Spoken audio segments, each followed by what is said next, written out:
अमय मी मजेत आहे. बरं चल ठेवू आता. नेहमी लेकीला विचारलं जातं जवयाबरोबर खुश आहे का नाही, पण कधीतरी जवयाला पण विचारत जा की लेकी बरोबर खुश आहे का नाही.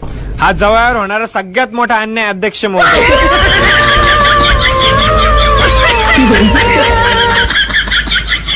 तू आहे ना बिलकुल माझ्या डोक्याला ताप देऊ नको बरं का. माझ्या डोक्याला आहे ना बिलकुल शॉर्टच देऊ नको. वा वा वा वा वा. मी तुम्हाला ताण देते का तुम्ही मला ताण देता?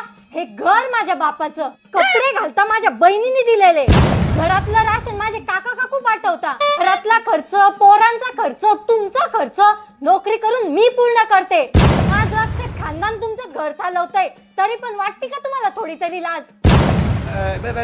लाज मला वाटली पाहिजे का तुझ्या भावाला वाटली पाहिजे? तुझं अख्खं खानदान आपलं घर चालवतंय आणि तुझा भाऊ इथं जवळच राहतो ना, करतो का काडीची तरी मदत करतो का? निर्लज्ज सदा सुखी. असतो सुखी जर बायको असती मुकी. काय म्हणले?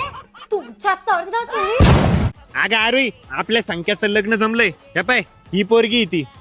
अहो ही पोरगी तर माझ्यासोबत कॉलेजला होती. माहितीये मला. अहो तुमच्या मित्राला सांगा हिच्यासोबत लग्न नको करू, ही काही चांगली पोरगी नाहीये.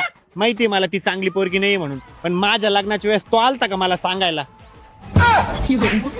चला घरी मग दाखवते तुम्हाला.